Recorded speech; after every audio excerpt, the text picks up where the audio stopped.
Alec after he arrives. Second day Alex arrives, he's all off to court. Proper induction. What do I press to move it on the slide? Just, yeah. Right. Yeah, or you can use the mouse if you want to. Here. I'm assuming I don't need to introduce myself since it's just... I can read, yeah. But thank you for asking. You're welcome. Am I just starting now, yeah? Yes. Okay, so China ranked at number 173 on the Reporters Without Borders, the Press Freedom Index, which was 6 places from the bottom, which surprised me. What I noticed was, compared to the previous year's report, there's just been absolutely no improvement at all whatsoever, which was considering they'd been taken to one side by some of the other superpowers and told that they didn't sort things out. There was absolutely no improvement. In fact, it got worse. They also maintained one of the largest number of journalists in prison, which was 30. Maybe on the next slide, 32. Yeah. In 2012, there were a total of 232 journalists jailed worldwide, 32 of which were imprisoned in China, the third highest number, surpassed only by Turkey and Iran. This quote's from the Committee to Protect Journalists. It says, China, the third worst jailer, has made extensive use of anti-state charges to jail online writers expressing dissident political views and journalists covering ethnic minority groups. 19 of the 32 journalists held in China are Tibetans or Uyghurs. That word. Imprisoned for documenting ethnic tensions that escalated in 2008. A quick video.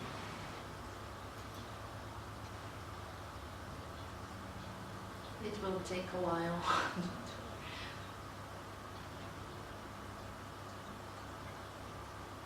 I have to double click it, Joe, and then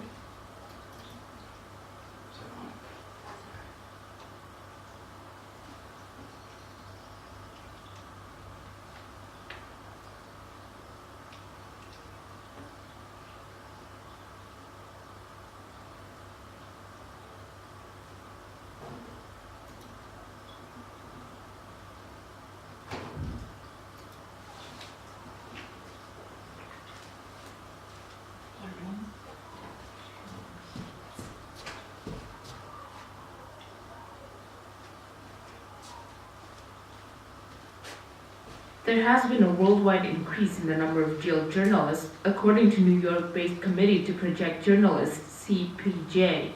In a report released this week, the CPJ named the worst offenders, with the Chinese regime coming in at number 3. The group says 32 reporters are currently in jail in China. In a recent interview with NTD, CPJ's senior Asia researcher Madeline Erb says it has become easier for Chinese authorities to target journalists.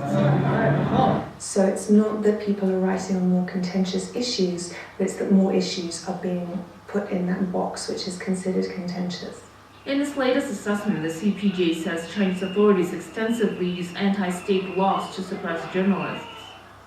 So the fact that they are the target of these criminal charges and are being arrested on suspicion of, for example, inciting subversion of state power is very concerning and should be concerning still to anyone who's practicing journalism in China.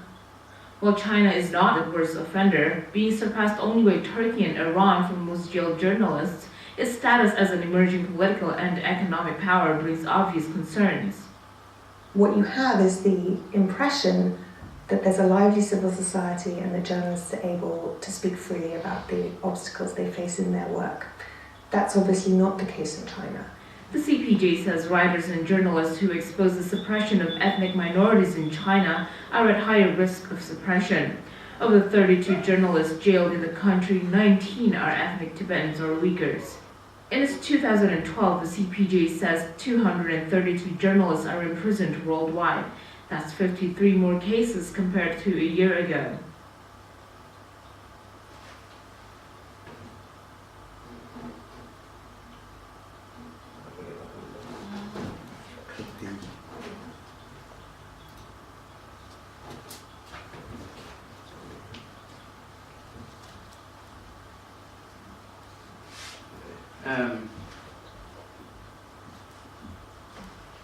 I'm not going to read out the wall of text because it's just tedious. Generally, it's just basic harassment from the police and authorities. They just push reporters away. They don't arrest all of them. It's just a case of go away. However, there is some extreme cases where this one in particular stood out. It's from nearly 10 years ago now, but still relevant. It was for the case of Todd Carroll. I'll just read his quote. He says, "As I got 10 feet away, I was surrounded by plainclothes policemen who without warning began beating me viciously.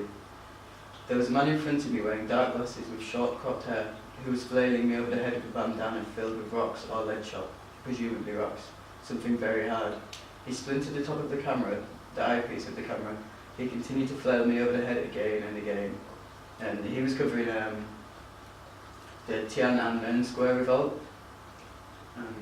He's now bedbound and still remains bedbound to the day. He's severely disabled, he'll never walk again. He was surrounded by 10 plainclothes officers and just beat him. Another key factor which has just come up recently, so I couldn't find too much information on it. China trying to eliminate all Western journalists or foreign journalists altogether. They like to be in complete control of what's going on, what's in the news. So they've stopped renewing visas. They're trying to eliminate, is it Bloomberg? Altogether, they won't let them report anymore.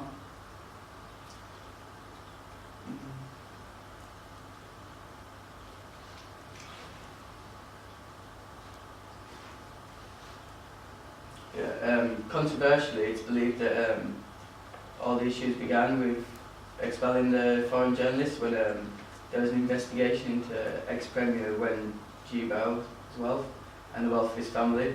And he's obviously a very influential person there, and it's quite obvious when you read the reports and the background information that he's stepped in and the investigations were all dropped.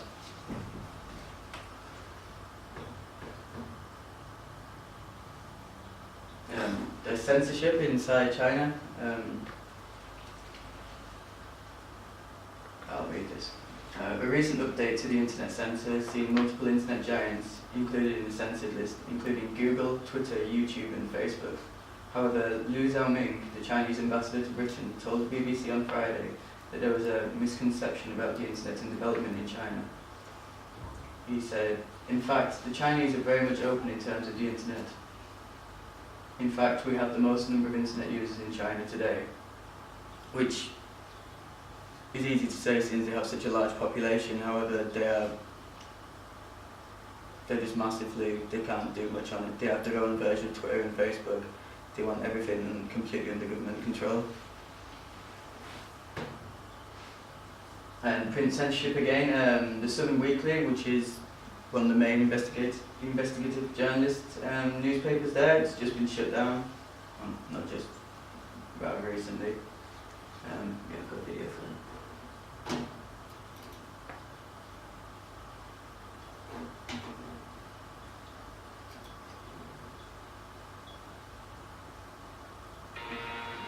When the urge to smoke strikes, it strikes fast. That's why new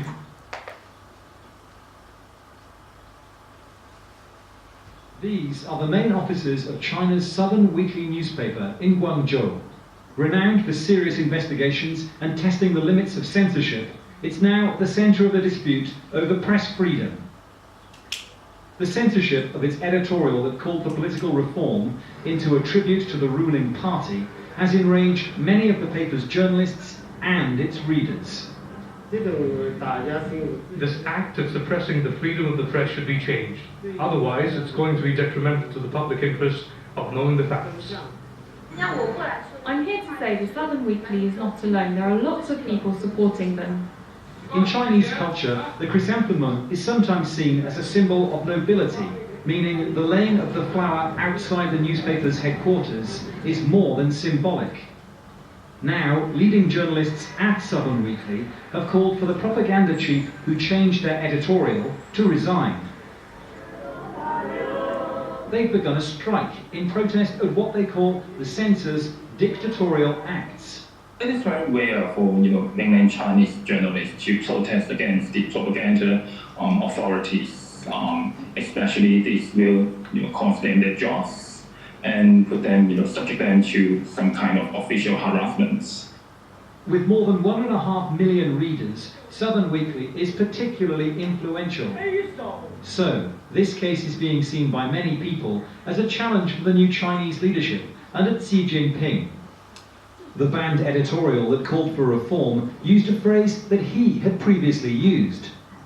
This is a problem not just for his rhetoric now, but going forward because of social media. Any kind of language put out by Xi or the official press can be subverted for a call for democracy, for a call for constitutionalism. So, how the leadership reacts to the Southern Weekly situation will tell us much about what sort of China they want to run. Dominic Kane, Al Jazeera.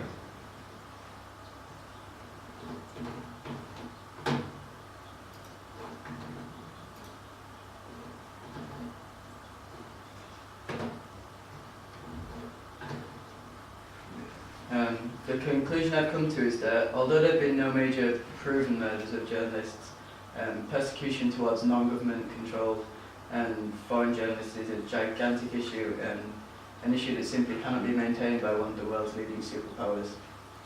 In regards to recent events, as in the Western journalism, and they're trying to revoke everyone's visas,